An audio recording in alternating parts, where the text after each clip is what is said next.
I'm Robin Miller Brecker. And I'm Karen Lenzer. Welcome to Seeking Center, the podcast. Join us each week as we have the conversations and weed through the spiritual and holistic clutter for you. We'll boil it down to what you need to know now. We're all about total wellness, which to us means building a healthy life on a physical, mental, and spiritual level. We'll talk to the trailblazers who will introduce you to the practices, products, and experiences that may be just what you need to hear about to transform your life. If you're listening to this, it's no accident. Think of this as your seeking center and your place to seek your center. And for even more mega inspo, sign up for Seeking Center, the newsletter at seekingcenter.app. Our witchy bestie, Rebecca Simzak, also known as Cardzi B, is back. She's an intuitive tarot reader, healing catalyst, and a writer. In addition to all of the badass tarot and astrology that she's been doing, she's been busy brewing up a lot over this last year, including her first book, The Saturn Diaries, a modern day grimoire. Part memoir, part spell book, it is so honest and moving, yet also infuses lots of humor into her journey of discovery and remembrance of self. If you're looking for inspiration to create your own magic, this conversation and book is for you. Plus, she's even started her own spellcraft society. You're going to want to know what that's all about. And we'll also get her take on what's in the cards for 2023. So much to discuss. Let's get going. Hi, Bex. Hey. Oh my goodness. I'm so happy to be here. The spellcraft, the grimoire, I swear we would never have used those words in the intro even a year ago. Oh my gosh. I'm so grateful for that. And that's been my goal in a lot of my work, not just through my making tarot more accessible, but definitely in writing my book and the community I've created is destigmatizing some of these elements of the mystical world and the mystery and stigma that can be around things like working with magic, like witchcraft, like tarot, and a lot of the tools that I have found so deeply healing on my journey and helping others to tap into those without fears of darkness or negativity being invoked as a result of working with them. Yeah. And speaking of that, we're going to talk about everything related to your book, everything you're working on outside of the book, but just to give a baseline for some of the words that you do use and that will come up in our conversation. How do you define words like witch or spell or grimoire? Yeah. And everyone who works with that, I think, has their own connection and meaning to those words. But for me, really owning myself as a witch was really tapping into my healing abilities and the way that I work with intention to create in my day-to-day life. Even in my book, I use the analogy of one of my first employers. I was in the fashion industry for years. One of my first jobs was designing for Nike, and their mission statement is we create innovative product for every athlete in the world. And there's an asterisk that says, if you have a body, you are an athlete. And I remember really loving that as a mission statement of how inclusive it was. And I feel like if you are a human in this lifetime, you can tap into magic. We all have access to intuition. It's a matter of how much we choose to work with it. So for me, the meaning of the word witch is someone who utilizes intentional magic in their daily life to help empower and heal themselves and others, which is very much what my purpose is in this lifetime. And spellcraft is just an extension of that. When we think about the word spell, it's putting out the intention to the universe so that we're able to actualize our intentions. And I do that in terms of things that are more, I guess, traditionally witchcraft, like working with candles at certain times within the astrological cycle. And then I also do it when I make my tea in the morning or when I cook, of stirring ingredients in and how I want that to add energy and intentions into my day. And then the word grimoire itself, that's been the biggest one that people ask me, because to me, it's like I'm in this world. And so when I titled my book, I'm like, everyone knows that grimoire means spell book, right? And so many people are like, is that like a sad memoir? Is it like a dark, grim memoir? And I'm like, no, I mean, there's definitely some sad, grim parts in here, but no, it means a modern day spell book, because the book itself, it is my story. It's all a true story. It's my memoir coming through my dark night of the soul throughout my healing journey. But at the end of each chapter is a spell, a ritual, an herbal elixir that helped me in different parts of my journey. I recorded that almost as if it was spell book in tandem with the memoir. So I always explain you can read it one of two ways. You can read it as the memoir. You can go into it and just look for, hey, I'm looking for healing tools around cord cutting, around self-love, and go through the book and in the index and see there's a spell for each chapter themed differently around what I was moving through in my life that I offer up as tools to anyone that might resonate with them. Such a good explanation. One word I just want you to dig in just a little bit on is that word magic. And how did that word word change and evolve for you over the course of you writing this story about your life and looking at your life? I think that, again, that's something I think we all have access to. And to me, I think our own magic is invoked the more that we know and love ourselves. So the first part of that for me was really tapping into my intuition, my inner guidance system, my access to, whether you want to call it God, source, the universe, my higher self. And through that stream, really understanding the essence of who I am. And as I became really comfortable with that, a lot of people in the kind of spiritual and wellness world call it our frequency, where we resonate frequency wise with our energy. And I think when we become really aware of what that feels like, that's when we can utilize that to create magic, to guide intentionally what is in highest alignment with who we really are. Oh, I hope everybody listening really gets that, because to your point, we really all can create magic of our lives. And that's why we're doing what we're doing, to bring people like you into other people's lives and let them know if they set that intention. And I think a lot of people talking about working with magic and intention will use small little examples of the way that we think of somebody and they call or text us, or think about their driving, wanting to find a parking space at a specific corner and envisioning that space being open. And I think that there are ways that we work with it in the day-to-day that most people don't even give that attention to. And one of the things, as we access that more and work with it more, one of the biggest pieces is gratitude for when we receive it. It's okay, I just noticed that I allowed that, intentionally allowed that in, and thank you. And to the universe, source, I would like more of that. And I would like to work with that in a more expansive and loving way that's going to bring more positivity to myself and others as a result. So I think we start to invoke it, but then acknowledging and receiving it with gratitude is what allows us to go deeper into that and be able to work with it more and more. Yeah, it's the acknowledgement of the actual magic unfolding in your life that makes it magical. And doesn't it energetically align you with more? Like, oh, 100%.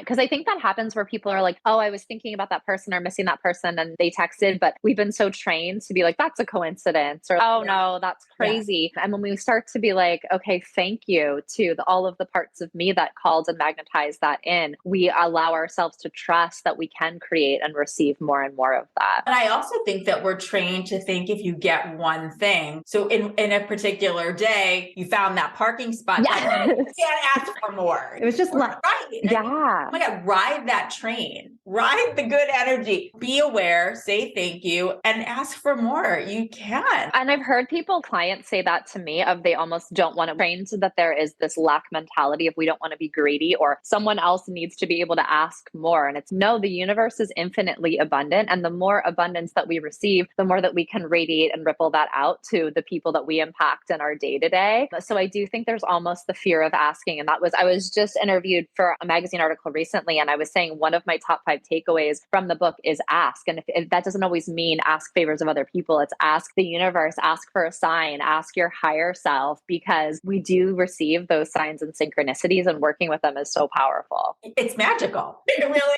is. And you came into writing this book having gone through and recognizing your own magic and really understanding how you are able to use tarot and astrology in your day-to-day for yourself and also help others. How did you utilize those tools when you were writing this book? Yeah, absolutely. I think that a lot of us that kind of come into a period of awakening more into our intuition, our inner magic, whatever you want to call it. And I think that's everyone who's listening to Seeking Center, is people that are seekers, people that are coming into deeper layers of awakening and awareness. And as we navigate through that, a lot of us are drawn to, whether it's divination tools, resonating with the cosmic cycles of astrology, numerology. For me, it was always tarot. I started working with tarot when I was a little girl. And because that was what I built this whole new venture in my life of reading for others and sharing that with others when I was writing the book, I knew it was obviously a big part of my story. But what I love about tarot is that there is guidance within the 78 cards. So one of the first things I did, especially sharing a memoir, it's like everything and nothing is relevant, right? Because it's so subjective. It's like everything that happened in that 4-year period of awakening for me was relevant. And then there were things that I was like, but then nothing is. So I broke it down into each chapter would be guided by the theme of a tarot card. So when I thought about these chunks in my life, I was like, oh, this was really the essence of that relationship, or this part happening, or this kind of career shift that I made. And so I created my outline, because, they say there's 2 main types of writers, those that just go by the seat of their pants and those that are outliners. And I'm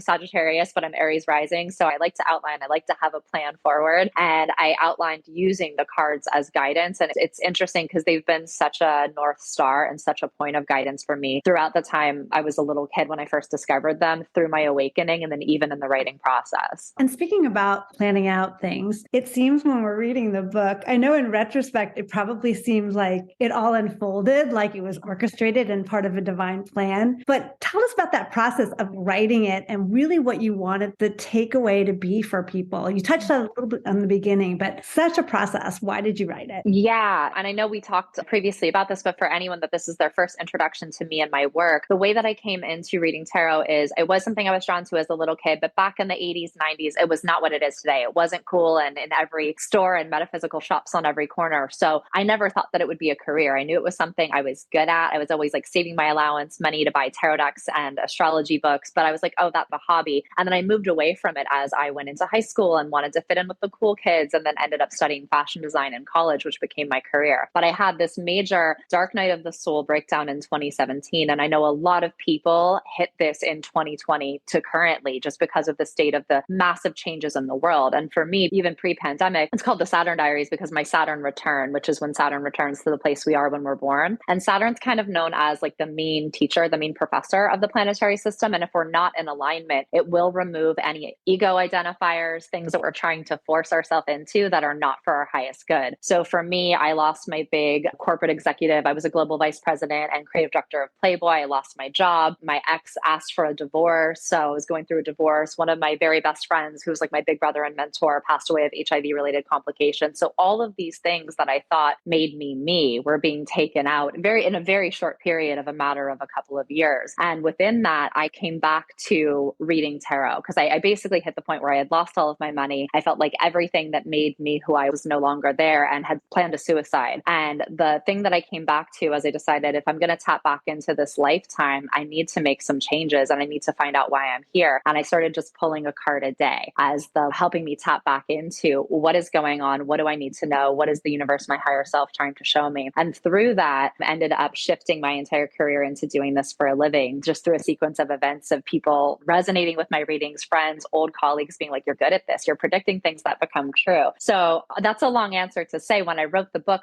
my goal was to share my healing journey through that dark night of the soul. Of those things are all very relevant and a part of my story, but they're not who I am. And those dark moments, they can help guide us, but we're not stuck in them forever. And if we, again, tap into listening to our inner magic, to the universe, we can really find unexpected paths of healing forward. So I really wanted to share anyone who's struggling with loss, with addiction, with extreme darkness of feeling like they've lost everything and lost their way, any tools that helped me. I was like, let me share these to help people that may resonate with them and find healing as well. But the funny thing is, when I was writing it, I actually didn't know the ending because it was just what I had found a publisher just when I first moved to Miami. And I remember talking to a good friend of mine saying, why is this taking me so long? Because I do things very fast. I am Aries rising. And it had been a year in my mind in the works at that point, but I hadn't written most of it. I was like, what is stopping me? And she said to me, I think a lot of your story is still being written. And in my mind, I was like, it went from the like having it all, losing it all, coming into tarot, that was the story. And it turned out that a big chunk of the story actually came with me moving to Miami and like navigating through the process of writing this book. I think that's the other part of it, is that we're always in a stage of evolution. And I learned a lot about that in writing this too. Well, and I also want to make a comment about actually you going to Miami and writing this book there, because we actually have had Tabitha, who is your editor for this book, on Center, talking about her own journey and how she created her imprint and everything that she's doing with Life to Paper. So it's actually super cool, and how that part of the story did come for you. Yeah. And I was speaking at an event, speaking just about tarot and how I created my tarot deck. And she, after seeing me speak, came up and said, no pressure to work with us, with her imprint, Life to Paper, as a publisher. But she was like, I really really think regardless, you're meant to write your story. And I was like, that's so funny. And at that point, I had been thinking about it. I hadn't found the right editor. I hadn't found the right home for it. And even that came up like what seemed out of thin air or quite serendipitously, but it was when I had surrendered into knowing that I was just being guided to continue to live and evolve through my journey before I could record it and share it. And so that, yeah, we met in Miami. And then shortly thereafter, I wrote most of this from last January of 22 until June. And then it went into edits and it came out in December of 22. Timing is everything. And yeah. I also want to touch on, I know you mentioned why you called it the Saturn Diaries, but can we just touch on one more time for people listening what Saturn return means? I know you mentioned what Saturn represents, but I don't know that everybody knows what that means. Yeah, totally. That's the two things that a lot of people ask is why is it called the Saturn Diaries and Grimoire, which means spell book. So the Saturn Diaries piece of it is every 27 to 31 years, the planet Saturn makes a transit. So we're all born under Saturn being in a specific place in our chart. When you look at your astrological natal chart, mine happened to be in Scorpio, and then my sun is in Sagittarius. And those are two signs that don't really love Saturn. So for example, if you're a Capricorn or in Capricorn and you're ruled by Saturn, it's probably not going to beat you up as much because there's more alignment with that as a planet. But for me, my Saturn was in Scorpio. So when that looped back around, when I was in my late 20s, early 30s, it was a time where I was on the surface. I had it all. I was the creative director of Playboy. I was married.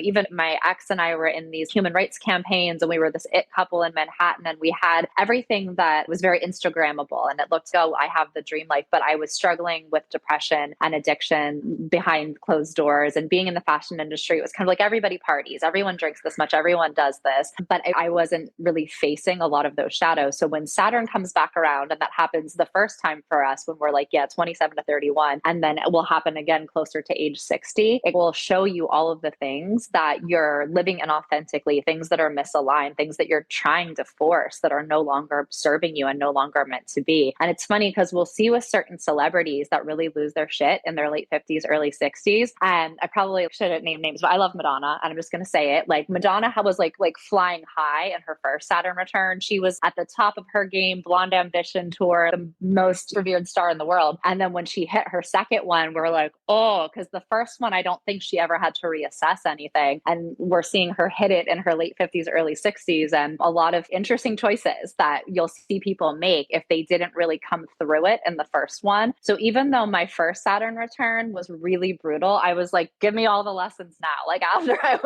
I'm like, it's fine. Just rip it all out now so that I'm hopefully much more in alignment when I come through the second one. So chances are we see, if we're healthy and have a long life, 2 to 3 in this lifetime. So it'll be like, late 20s, early 30s, late 50s, early 60s, and then the 90 that we can hit our third one. And like, hopefully everyone's got their shit together by then. I think it's really helpful. So let's pivot a minute, because one of those pivotal moments for you was your experience with ayahuasca. And that was really a catalyst for a lot of that change, a lot of that inner reflection as well. And just talk about how you got involved with that and the outcome for you. Yeah, thank you. So I got involved with ayahuasca after I hit the dark night of the soul, after I had planned the suicide, after it was like I felt like I had lost everything. And when the first thing I came back to was tarot, then I had literally lost all my money at that point. I was living in squalor in this like 300 square foot apartment in New York with rats and cockroaches. I had a gas leak, so my gas didn't work. It was literally like steps above tenement housing. So I had very little funds to get any outside resources. So I was watching stuff free on YouTube. I was doing free guided meditations from Louise Hay and some amazing meditation guides.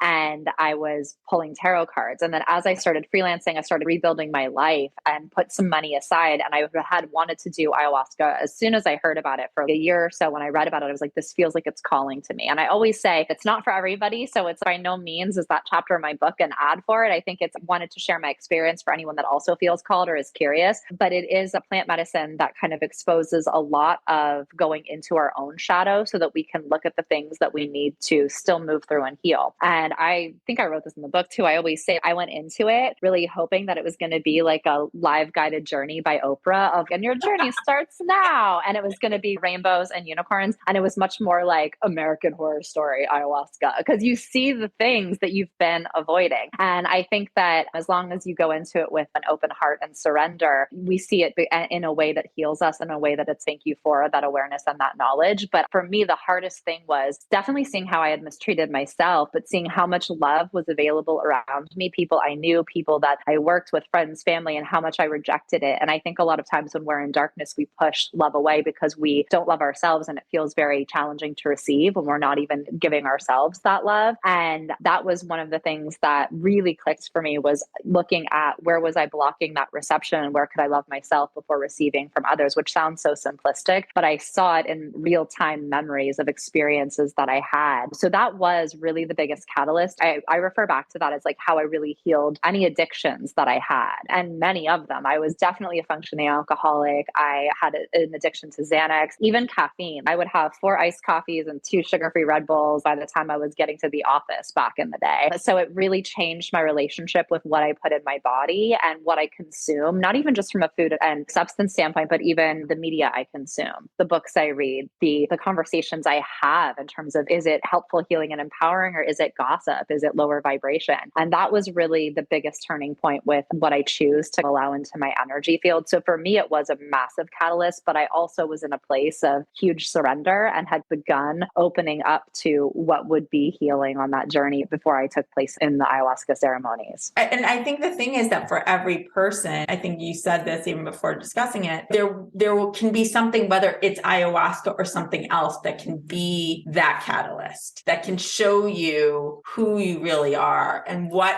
has been going on. And then it becomes a choice, because it's like you're shown all this and you can either do nothing with it or you can really change your life. Yeah. And I think that's what I totally feel the same exact way. I always share that it's like what resonates with any of us, whether that's diving into meditation or certain forms of energy work. For some people, it could be traditional talk therapy. That's what you're called to, and that's what you receive a lot of these awakenings and awarenesses from. But I think it's exactly what you're saying, Robin. Once we're okay, like now I know. How many times have we seen friends or family members say, I want to change this thing. I want to do this differently. I want to eat healthier. I want to start doing this. And it's the awareness is there, but it's never integrated. And I think it's the same, and probably more so with extreme forms of energy work like plant medicine, where it's okay, if you're shown that and you don't do it, there's almost like being stuck in that loop of you can't unknow what you now know. So it's going to work against you to not integrate, continue to heal. And the combination of the two, of almost that hitting rock bottom and then reaching for something, as it felt like probably extreme at the time, but it was almost like that additional catalyst of saying, okay, here's where you are. This is why. And it opened up that, oh, okay, now I understand. And now I can action it, versus just hitting rock bottom and not knowing where to go, what to do. It feels like this was more of a shining the light on the way to go through that tunnel and get to the other side. Totally. And I feel like hitting that place also allowed me to be, to your point, in such a state of surrender. I was like, show me everything I need to see, because I don't know where else to go from here. So anything I went into it feeling like, if this means that I give up my whole life in New York and I wear a skirt made of grass and move to Costa Rica with my dog in a hut, I'm willing to do that if that is for my highest good. So much had been ripped out at that point that I was like, just show me what I need to know for my highest good and for my healing. And I'm open to receiving and following that. And the people that I've spoken to that have had not even necessarily negative experiences with plant medicine, but just felt like they didn't get a lot, or because one of the things with plant medicine is depending on your physical body, you can physically purge. If you can be sick to your stomach, you can get toxins out of your body. I didn't have that at all. It was all visions and downloads I received. But I've talked to people that are like, oh, I just threw up the whole time and that was that. And I guess it cleaned out my system, but I didn't get these earth-shattering revelations. But I think it's kind of how much surrender you're willing to go in with, and are you willing to see the worst of the worst? Because I saw things that I was so ashamed of how I treated myself and others, and it was painful to watch. I think I wrote this in the book too, but if you think about someone's birthday or anniversary party and they show the highlights reel of making a video about how great they are, it's the opposite of that. It's kind of like, these are all the ways that you are causing yourself pain. Are you ready to look at that? And it's like, oh, at one point I remember trying to throw up because I was just trying to throw up all the things I did of like, I'm like, just get it out of me. It's like that episode of Friends where Joey's like, I'm Joey, I'm disgusting. I was just like, I'm disgusting. Just get it out of me. But it's hard to see, but it goes back to you can't unsee what you've now seen. And for me, even if I've started over, and that's been now, I think 4 or 5 years since that first ceremony that I participated in, if I start start to dabble in those sabotaging behaviors, or I feel it much more quickly. If I'm like, I know better, it's not going to have the same payoff because I now know Yeah. And I think actually when you were saying too, you can achieve that type of clarity from different types of modalities. Karen and I, even recently with certain energy work, are being shown certain aspects of ourselves with the intention that it may not completely get rid of it for you forever, but as the moment it shows up, you recognize it much more quickly. And you can, because now you've made that conscious decision to react differently, you react differently. And therefore, whatever that is that's showing up doesn't really impact you in the way that it used to. Oh, 100%. And I think like a simplistic analogy of that is if you've ever taken something out of your diet that either you had an allergy to or your body was not receiving well, people that have done like the Whole30 elimination or have found out that they have a gluten or dairy, for example, and then they have it again, they're like, once you've cleaned your body out of that, you're like, that is not meant to be in my system, and it will be rejected much more quickly. And I think that's very much any patterns, beliefs, behaviors of self-sabotage, once we're aware of them, doesn't mean we won't be tempted. It doesn't mean that situations won't come up, but I think that discernment happens faster. That doesn't, you're not going to allow yourself to go as deep into it, and it's not going to have the same payoff that it once did once you know the sabotage that it creates. Oh, that's a really good example. And also being willing to go there and then to take those learnings and move on. And I think that's the hardest thing, isn't it? You can shine the light on that, but then it's all up to you on how to action that and move forward from there. And that is the hardest next step. Yeah, totally. Which, speaking of, actually leads into talking about some of your spells. So is there one, if you had to choose one, because we want people to actually buy this beautiful book because it is beautiful and it's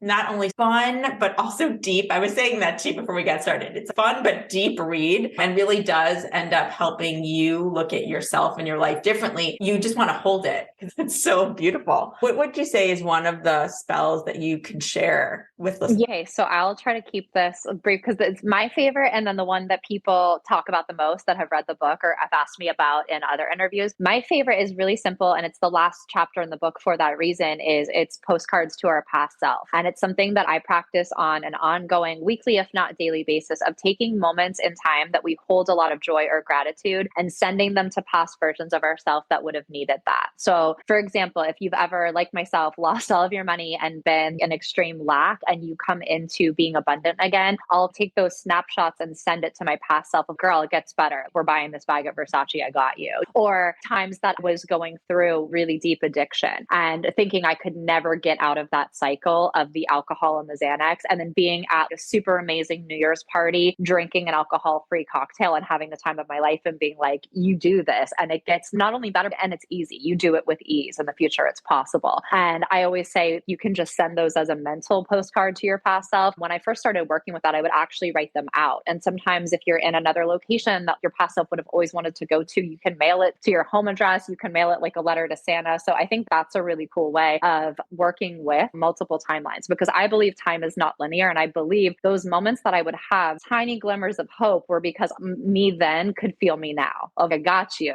It gets better. So that's one that I think it's pretty easy to work with. And it's something that can be useful just ongoing throughout our life because we're always growing and evolving and acquiring more knowledge. And I think that those little pings to like those timelines of our past really help pull us through. So that's my favorite. The one that I get asked about the most is the dollar bill one. I call it the Four of Cups or the Tinkerbell spell of sending something out. It doesn't have to be $1. I did this in a relationship that I knew was over, that I should leave, that was really toxic, but I was like, I'm not ready to let go of this. So I spent cash on iced coffee in her local coffee shop in the Hamptons, that it was chances of her getting that dollar back were higher because it was small, it was local, she went there every day. And I wrote a message on this dollar bill. Was if it's meant to end, let this find its way to where it's meant to go. If we're not over yet, let it find its way back to her, because I knew she would contact me if she found this dollar bill with what I had drew and wrote on it. 2 years later, I was at brunch in Soho and it came back to me at a restaurant with two of my friends. And they knew the story. They knew I did it and they were not a fan of my ex. So they were like, girl, I wouldn't be putting that out there, but whatever. And so when it came back, I still have it in a drawer in my house now. My friend Danny, she grabbed it and was like, this needs to be guarded with your life. But it came back to me. So it was that it ends up where it's meant to. And I've worked with, it's in the spell, the whole procedure and what I worked with energetically in the spell and what you need for it is in the book. But I've worked with this not just with people using $1 bill, but I had a friend of mine assigned her name in a book and was like, if I'm meant to stay at this job, it'll come back to me, because she was questioning if she should make a move or stay there. And somebody that worked on her team bought this book. It was like a fashion book, and was like, did this used to be yours? Because it was her name and the date signed in it. And she was like, okay, noted. So it sounds crazy, but I've worked with multiple clients and friends that things have come back in very unexpected ways. So that's a spell that a lot of people they're shocked about it happening in the book. Is that a true story? I'm like, yeah, it's a true story. And it's happened to not just myself, but many other people I know. So that's when I think when I don't know, and I don't want to manifest the outcome, I'm going to ask the universe to step in and help this find its way to wherever it's meant to be guided.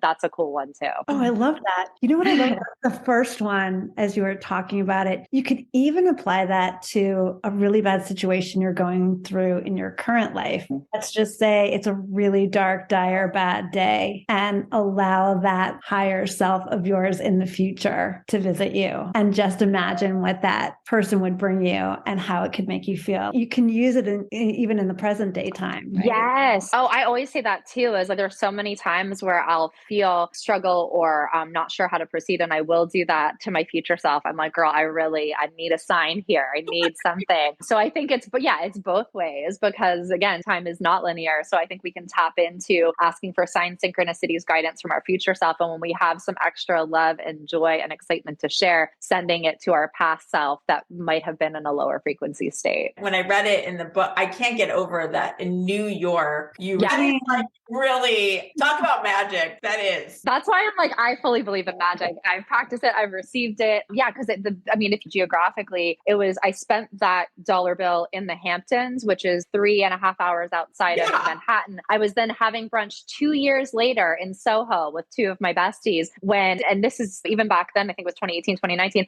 I would always pay with credit card. So I never had, but the machine was down. So it was literally like the machine is down. I happened to have cash in my purse and I was like, all right, fine guys, I've got it. And then my one friend looked at it and goes, oh, we got a fancy dollar. And I was like, my other friend at the table knew. And she was like, is that? And we were like, oh my God. And at that point I was already over it. I forgot I did that spell. And so 2 years had passed. I had been single for that amount of time. And it was like, whoa. So I still have it in a drawer. It's like how in horror movies, they'll keep the Annabelle in a case, like the haunted doll in a case. I'm like, the dollar bill is not recklessly going out there again. Came back to where it's supposed to be. Oh my gosh. I know we're going to talk about it in a minute about the Spellcraft Society, because I'm sure so many people are interested. But before we go there, I just want to ask, you mentioned earlier about how at one point in time, and I don't know if you still do this, do you still pull a card a day for yourself? And could you just talk about that process? Because I love to do that, but I know a lot of people are interested in that experience. Can you just give maybe a quick how-to and how you do it and how you make that part of your ritual? Yeah, I shuffle and I pull a card at the beginning of the day. I now do that for the collective on my Instagram as well, because it was something I was just doing. A lot of the things that I offer either as free or subscription services like the Spellcraft Society were things I was realizing I'm just doing this for myself or I'm doing it for people in my life. So why not share it if it's a helpful tool? So yeah, every day free on Instagram, I pull it. And what I will normally do is sit with,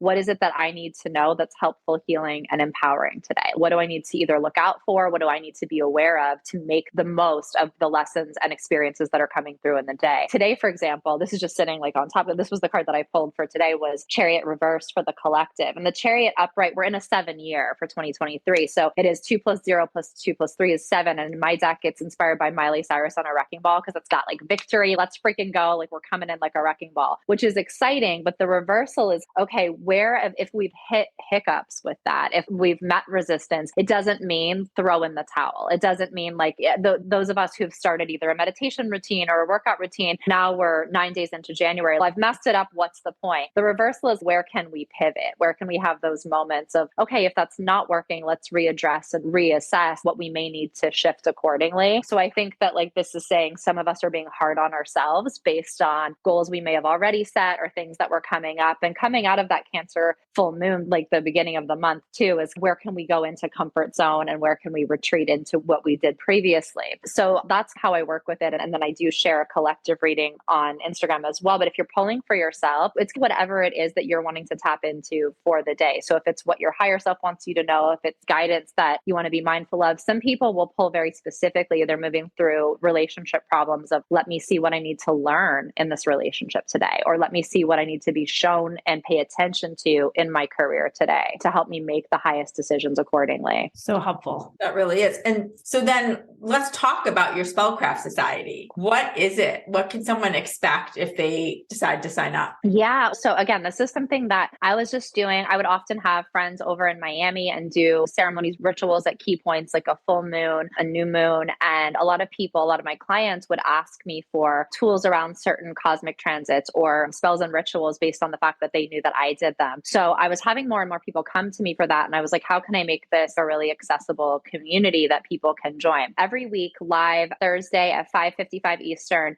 you can join live. And if you are live, the benefit of that is you can ask questions. I do really fun giveaways every week of cool witchy products and herbs and things that we work with. But if you can't join live because of your time zone or conflicts, you get access to the replay, which will walk you through spells, elixirs, energy updates for every week, and then things that we can work with. So some of the examples that we've done recently, last week, starting off for January, we worked through sigils, which are like intentional signs and symbols that we can create with a word that we're working with for the new year. So if you're working with receiving love, if you're working with abundance, creating a sign and symbol that activates that every time we draw it or look at it. And then we wrapped last week's Spellcraft Society meeting with burning that sigil, burning that word on a bay leaf, which activates receiving and abundance. So I basically teach a lot of tools given the time period, the cosmic transits, and the energy we're moving through. But all of that can be, again, accessed live when we meet or in the replay. And then there's also a whole community of people that share their own things that they're working with. I have people that create their own candle magic that will share tips and tricks in there, different sub communities within where people will chat. So people that are working through similar challenges of cord cutting from an ex, for example, removing toxic energy from a relationship they want to clear. There's one around manifesting abundance. There's even one around, I think it's called leaving the matrix, where people that are exiting more of a traditional corporate career and starting either their own entrepreneurial path or more of an autonomous path. So it's a really cool way to come together with magically inclined community, and then also just receiving tips and tools. If people are either following content like that, or people have read the Saturn Diaries and they're like, okay, there's 10 spells in here, but I want more, or I want one that goes with every week energetically what we're moving through. It's a really great tool. And I love the community. It's a really cool community of people that are looking to access their inner magic and use it to help heal the world. Who doesn't want that? Seriously. And community now is so important. And the fact that you're able to bring together these people who are looking for the magic, who are looking for a safe, fun learning place to be every week. Everybody's looking. And you're continuing to inspire, I think, with what you're giving each week by leading that community in that way. And I love hearing back from people that are members that are saying, this is what I would love to know more about. I would love to hear more about. When we worked through, for example, the sigils workshop last week, people were saying, what other visual cues can I keep either in my home or my workspace? So I was like, okay, cool. Let's work with altar making and how that can look different for everybody. Because I'm very chic minimal. So people assume the witchy aesthetic is like vines and a million crystals and a million patterns and prints everywhere, which is awesome if that is your aesthetic, but mine is very Jonathan Adler. So I often teach there's many ways in terms of what is the truth of your aesthetic, what feels good in your home, what really resonates with you, especially in some of the visual spellcraft and rituals we do. So I love to hear back what people are working through themselves. And when a lot of community members are like, yeah, I'm interested in that, I create the agenda based on that too, of a combination of the cosmic transits we're moving through, because we all feel that energy collectively. Like even in Capricorn season, for example, starting off the year with Capricorn, it's the hardest working sign in the zodiac. It's very grounded. It is that go energy of back to work. Now I'm here to achieve goals. Now I'm like focused on how more abundance is coming in. So looking at the cosmic energies we're moving through, but then also customizing based on the needs of the community. So I love hearing what people also are like wanting to receive and adjusting it based on that. That's awesome. And talking about, and you just mentioned Capricorn in the beginning of the year, how are you feeling about 2023? What do you feel is the overall energy, and how is it different from last year? Yeah. And I would love to hear both of your experiences in terms of the shift that you're already feeling or some of the things you moved through at the end of 22. 2022 was a 6th year for the collective, which is in the tarot, it's the Lovers. And that is all about balance and harmony and kind of recalibrating where we're giving energy. I saw with myself, a lot of clients and friends, people making changes last year based on balance of whether that's exiting relationships or jobs that were imbalanced, creating creating space, distance, or boundaries in areas that felt like it wasn't fairly calibrated to what was feeling aligned for them. So I think we moved through a big period of harmonizing and balance in 2022, and 2023 being a 7 year. Again, it's the chariot, it's that let's freaking go energy. So I think that this year there's a lot of inspiration and things feeling re-energized. And a big piece of that, we're even seeing that in the world of really shifting out of a lot of the uncertainty and chaos more than we have seen since 2020. So I think there is that ready to go energy. But I do feel, even with talking about the reversal of the chariot that I pulled today specifically, people feeling impatient with themselves too.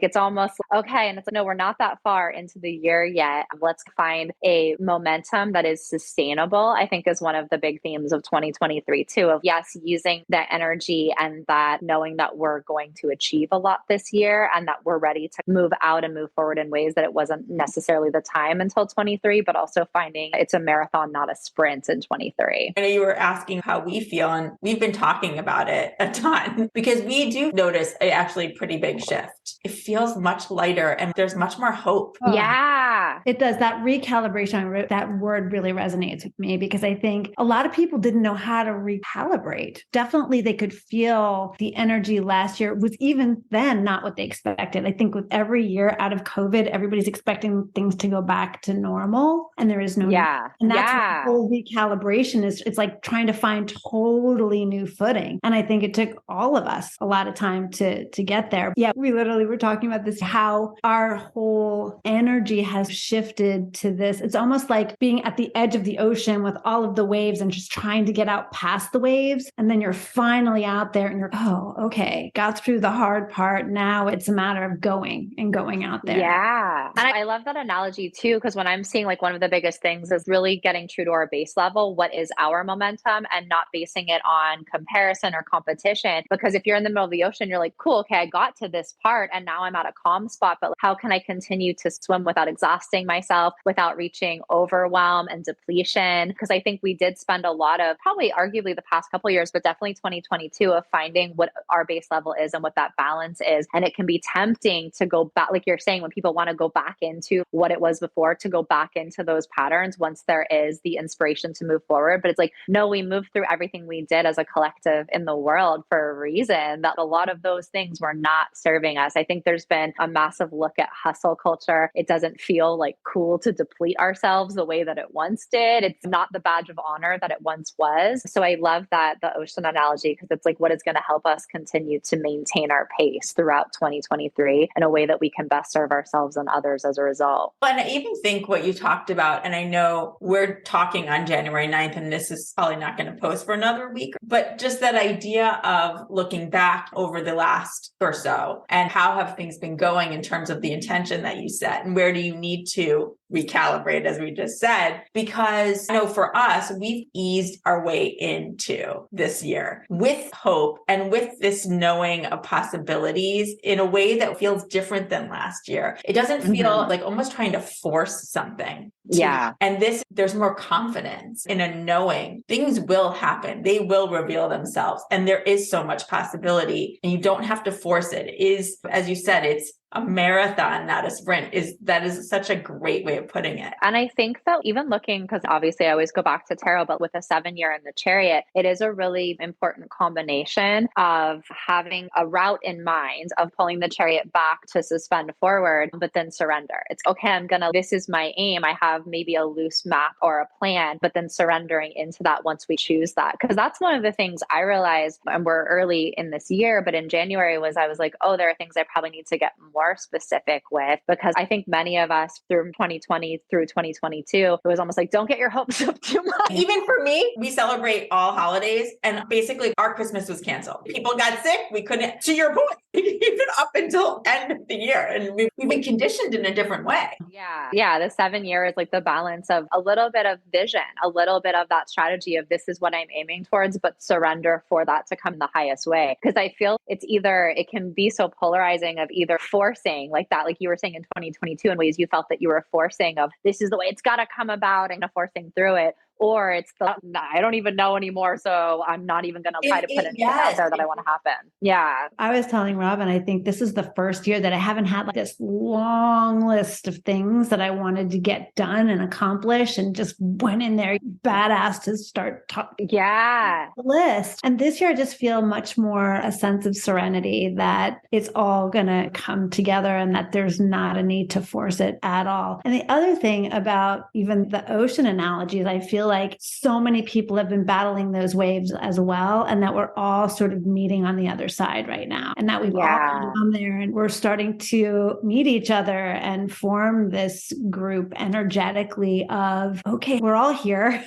We know how we got here now. And what do we do with this? Where do we go from here? So it's not that sense of aloneness on the other side of the waves. It's really finding others who have also gone through the same experiences. And I think that so many of us have, like, exactly what you're describing, gone into hermit mode, either out of survival, because in some ways literally forced into hermit mode. For me, it was writing my book. I'm such an extrovert energetically, but when I wasn't doing sessions and readings, I was writing for all of 22, and coming back out of hermit mode for whatever reason. I think more of us are being called to that. It's safe to go out and explore what outside of that hermit's cave that we've done a lot of healing and a lot of work within on an individual level. But like you're saying, meeting up through the other side of the waves of, okay, we navigated that solo because we had to really understand our own frequency and our own energy. But now it is safe to connect in community. It's safe to open up to what new relationships look like, growing relationships this year. And I think when many of us have been in hermit for so long, that can be scary too, of, oh my goodness. Yes, we were talking about that too. And depending on where you are in your journey, we were talking about how some people, let's say you just graduated college and COVID hit, all of a sudden you don't even know differently because you were forced into hermit mode, and you don't know what it's like to actually work in an office with people. And not to say that there's no right or wrong. It's just like experience is so different. So now that it is, I love what you said, it feels a bit safer to go out. I think we're all willing to do that, even though you don't know exactly what's going to happen or how you feel. We're craving more connection in person and experiences in person. It's like for people who really never experienced that in their like professional life. And I would love to hear you guys' thoughts on this. I do think that people are going to become less codependent and more understanding of their own energy field and their own frequency because of this experience. I know there was darkness and shadow in a lot of what we've moved through in the world, but one of the things I think is being like working remote, spending a lot more time in energetic hermit mode, have started to understand themselves more deeply. And that's something I was just talking about this the other day, about being single for 5 years by choice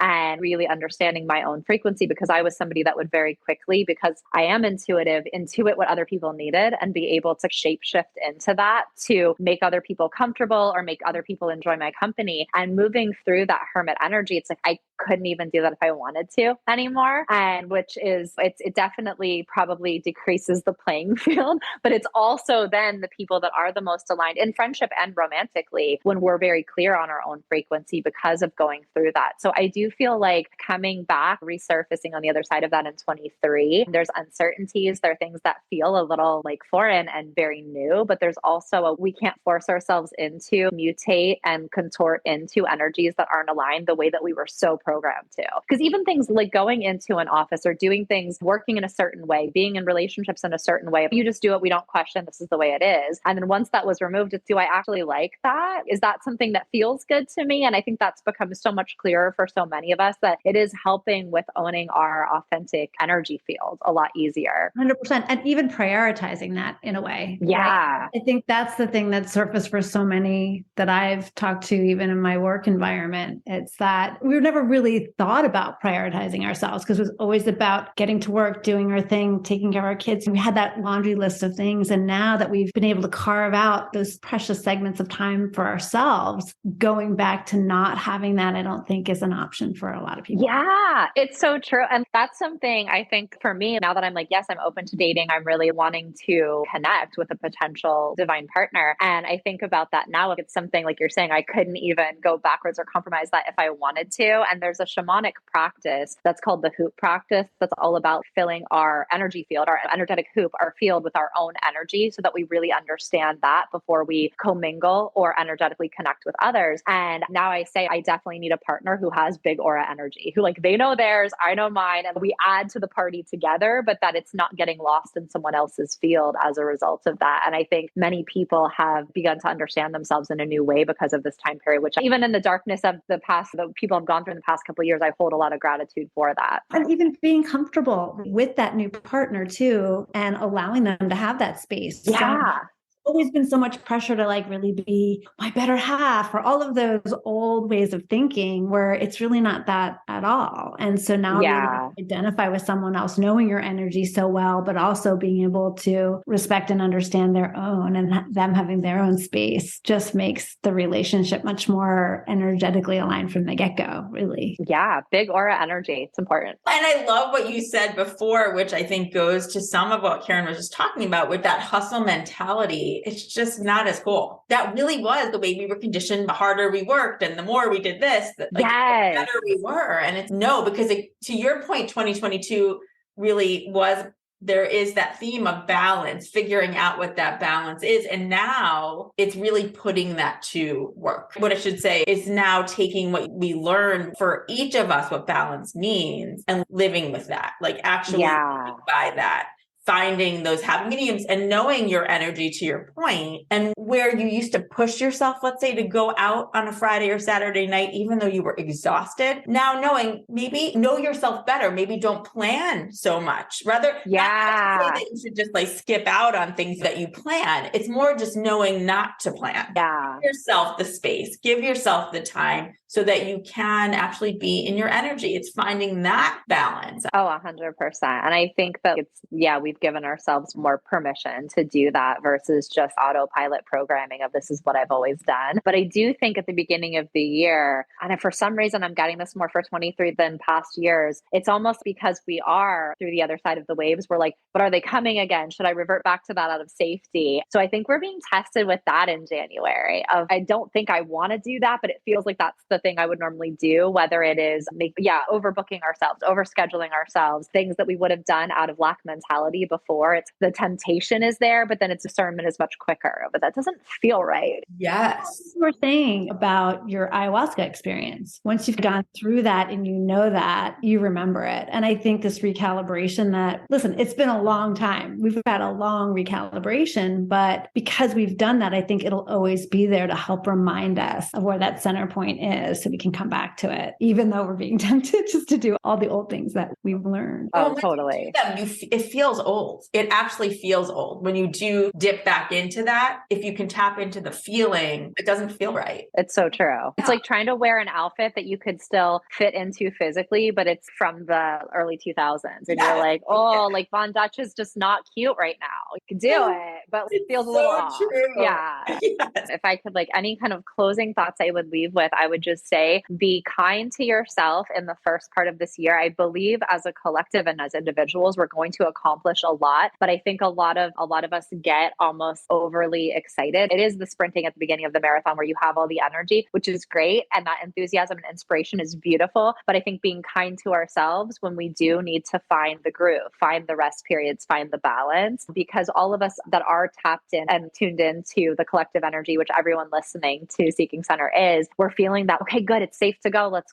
make these things happen. And I think just coming back to being kind to ourselves, to Robin's point of, if you don't want to go out, it's okay to not go out. If you're like, okay, I could do all of these things and old me would have hustled through that work-wise, but do I really have to? Does it really serve me? Have I already proven to myself that I can, but don't need to? I think it's a kindness to ourselves is actually going to bring more of the victory in a sustainable, joyful, and aligned way. Oh my goodness. This conversation was so full of so much insight and guidance, and in a way that I feel like will actually resonate with so many people because you make it easy. Thank you. Really do. That's my goal. So thank you so much. You do. I'm so grateful that we get to connect with you. And for those who haven't heard of you or who haven't checked out, I watch your Instagrams every day to see what you have to say about the energy for that day. You make it so accessible. And I love this Spellcraft Society, as well as your book, on ways for people to dig deeper and connect. Thank you. Thank you so much. Thank you so much. I love both of you and your work with Seeking Center. And I feel the same way. I think that the more of us that can kindness healing and make it accessible, the more we're going to evolve and ascend as a collective. So I'm so grateful for what you guys are creating too.